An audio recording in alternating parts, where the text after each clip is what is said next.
first-year coach, Locke, of the Etowah Blue Devils. Coach, would you introduce the two players you brought and comment now and tell us about the 2020 Etowah Blue Devils? Well, first of all, thank you for having us. Always excited to have the opportunity to talk about our football program at Etowah High School. Really excited. We had our first day of practice yesterday. Thought it was first day of practice. We looked a little rusty, so but hopefully we'll get better. Certainly think that we have tremendous capabilities for this upcoming year. A very talented senior class, a group of seniors that are really starting to gel together and hopefully can become what they want to become. There's a lot of expectations in our community for them, and hopefully they'll be able to live up to that. We're joined here by two of our senior football players, running back Trent Davis, who plays running back and strong safety, and wide receiver defensive back Martavius Davis. So once again, we're excited to be here. Thank you for having us. And in terms of this season, what is expected is, Etowah High School has always got very high expectations, and this season is no different. Regardless of classification, whether it be 5A or 4A, the expectations are high in Etowah, and we certainly have a lot of work to do to try to make sure that we live up to those expectations. All right, guys, questions? Just for the players, obviously last week HSA came out and said, the season's going to go on its schedule. There's been so much talk as to whether the season will happen on time or not. What was it like for y'all to take the field after knowing that, hey, this thing is going to start on time? Was it a different feeling for y'all? Well, we've just been talking about it lately, and we were all just like, man, we hope we have a season. But them saying that, announcing that we were going to have it on time and we were going to better play our games this year, it just made everything work out well. Yeah, it was a good talk that we had about it. All the conversations we brought up about this season, how it's going to be different, but when they announced it, it brought joy to us. So we just ready to play ball. Coach Locke, how's the transition been moving into the head job at Etowah? It's been interesting. Certainly the current situation that our world is in right now have made the transition phase a little unique. But I think it's unique for everybody right now. I've been asked several times what's it like to be a first-year head coach in the middle of a pandemic, and I said probably, I would assume, much like being a 30-year head coach in the middle of a pandemic. There's really no book on how to handle this thing. At the end of the day, all we can do is try to make sure that we're abiding by all the health regulations as best as possible, and try to gel that with the best practice possible that we can have. At the end of the day, it's about the players that you have, and the kids that we have, they're eager to get out and play. I think they've been eager to get out and work and practice. I've been really impressed this summer with our attendance at workouts. I think everybody has, for the most part, been pretty committed to doing what it takes to get yourself back into shape after a 2.5-month layoff from midway through March to beginning of June. That's a lot of time. That's the most time I've ever been away from a football team in my coaching career. So, which has been right around 20 years now. So this has been a very unique time, but I think from a head coaching point of view, you're just learning to deal with all the other stuff outside of football, the administrative stuff, the making sure that we're set up how game day is going to look from the fan standpoint, and making sure that we have the certain protocols, the proper protocols in place to be able to provide fans with a safe atmosphere and all that. Coach, talk about how many offensive and defensive starters you have, and you talked about a great group of seniors. How many are in your senior class? Well, at the moment we have 13 seniors, and returning starters, I'm gonna have to go through that in my head real quick. Let's see, 1, 2. I believe we have 7 on offense and 8 returning on defense. So defensively, we've looked really good. We looked really good in July when we started doing a lot more field work. And then yesterday, our defense, we have a lot of speed in the secondary right now. And we're fortunate that we're pretty deep in that aspect of it. We're trying to develop a little more depth up front with our offensive and defensive line. Because of that, we've changed how we practice a little bit. We've divided our older kids up into 2 different groups. For instance, these 2 right here are not on the field at the same time, or they're not on the same offense and same defense together. They're going against each other. So we're trying to create some competition from that aspect of it, and also try to provide a little bit more depth and build a little bit more depth. Coach, for the first time, Etowah, since 1981, Etowah was playing in 4A. Past several years, you're kind of in the middle of the pack, 5A numbers-wise, the lower pack. Kind of talk about if that's going to make any difference. That for right now, correct me if I'm wrong, you're the 7th biggest school in 4A. And the next question is, talk about your thoughts on Region 5 with Asheville, Dora, Fultondale, Good Hope, Hansel, and Oneonta. How do you see that? Well, to begin with, I don't think classification-wise there is much difference. I think you have good football teams in both classifications, whether it be 4A or 5A.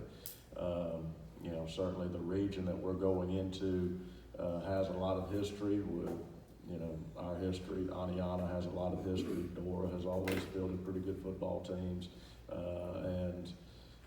Fultondale is always very athletic. You have Good Hope and Hansville, who are very well-coached football teams.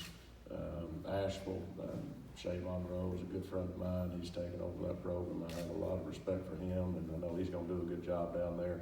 Of course, Asheville's only 20, 25 minutes down the road from us, so that'll be a big game from just a proximity point of view. So, I project this will be a very competitive region. We certainly have a lot of respect for our region opponents, and we're not going to overlook anybody. At the end of the day, we've got to do what's best for Etowah, regardless of who we're playing, whether it be 7A Gadsden City or 6A Fort Payne or anybody else on our schedule. We've got to take care of Etowah, and if we take care of Etowah, then the chips will fall where they're supposed to fall. Question for NyNy and Trent. Actually, I guess 2. I know you guys probably set individual goals, what you want to accomplish this year. Talk about those, and then talk about collectively as a team. And I know you probably sit down as seniors, you probably got together with those other guys and sit down and talk about what you want to accomplish this year. So would you talk about your individual goals and then the team goal? Well, we all pretty much have one goal, and that's to win the state championship. So that's mainly what we all been talking about. And when we go to the field and work out together, that's all we work for, is to try to make it to the big stage. We haven't made it there in a minute, and we have the talent to do it with all of us. And it's gonna take the whole team to do it, but that's really our main goal for this season. Me being a senior, I just want to step up and be a leader and take care of the young players and show them the ways not to do things, and just take care of them. I just want to be able to play different positions for my team to help them out. But I feel like this year we really do want to win a state championship. We go to the field, that's all we talk about. Trying to build that up at the school. It's just to win the day, do things that's right, and that's about it. Yeah, NyNy, Trent. A little bit about the leadership. You guys have been blessed. Etowah's had some great senior leaders in your tenure there. Talk about being the leader that all the younger people are looking up to. Talk about that dynamic a little bit. Well, I think it's a good thing that we're role models for the younger players. They look up to us. We got to lead a little bit different now since the pandemic. We gotta help each other out, because we didn't have spring training this spring. So we got a lot of newcomers that came in that didn't get the reps, get the work. So we just mainly got to lead for them and lead for the community and lead our team. It's very different coming in as underclassmen and being a senior, everybody looking up to you. People used to look up to us when we were a little bit younger because we were just, good players or whatever. And but now that we're seniors, it's a little different. You gotta lead a different way.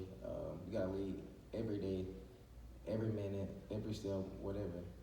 You just gotta lead the team. You gotta stay on everybody, make sure they're doing right. You gotta keep up with yourself, but you can get lost sometimes. And yeah. Coach, question, they mentioned spring practice. You didn't have spring practice this year, obviously because of the pandemic. Do you think it's better to have the week now or the days that the state gave you rather than maybe spring practice? That would be a really good question to ask me in December after we're done this year. Hopefully December. But I don't know. I have kind of mixed feelings on it right now. I've never not had a spring practice before. Certainly you understand going into June and July when you don't have a spring practice, that even though we returned quite a few players, there were some holes that we knew we needed to fill. We needed to find a kicker. We needed to find a long snapper. And we have a few more holes that we need to fill now. But, spring would have been good to answer some of those questions, but not having it and the whole state not having it, we really can't say that we're behind because everybody's behind right now. Everybody's kind of in the same boat. In terms of going into starting practice a week earlier, obviously as a football coach, you always want to know when you can start practice earlier. But I don't know. I think I'll have a little bit better answer next week when we're able to put pads on and see where we're at from a physical standpoint. And because just when football is a game of contact, it's meant to be practiced and played in pads. And so when you're out there with no pads on, it's hard to get a true assessment because that kind of limits some of the things that you can do. You're kind of limited what you can do run game wise. You're limited, your quarterback's limited because he doesn't really get a true pass rush feel.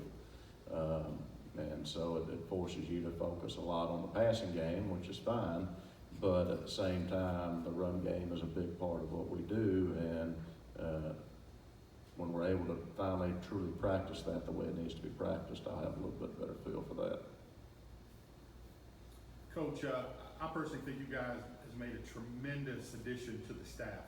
Talk about your staff a little bit in those. Well, I'm really excited about our staff. I'll go through them all real quick. We've got Coach Phillip Pierce as our defensive coordinator and has been here, at Etowah for a long time now. I know he had a little stint where he left and went to Saugus, but he's back and he does a great job. He has a lot of energy and does a really good job making sure that we're technically sound and fundamentally sound in what we do.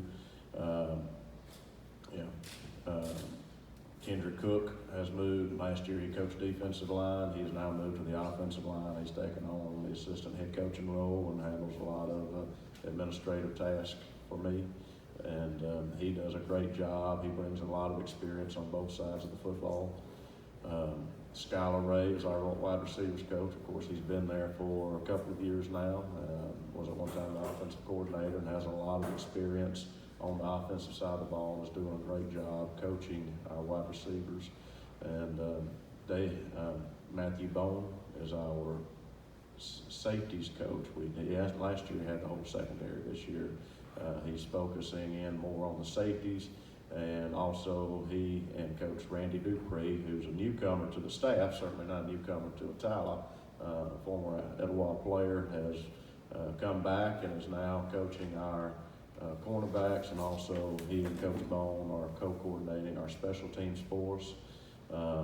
Another new addition to the staff is Brandon Booker on the defensive line, and he does, in the time that I've been able to be around him, I really like his teaching ability. He focuses on the details of the position, and he's a line guy, so he can get a little in the grill when he needs to.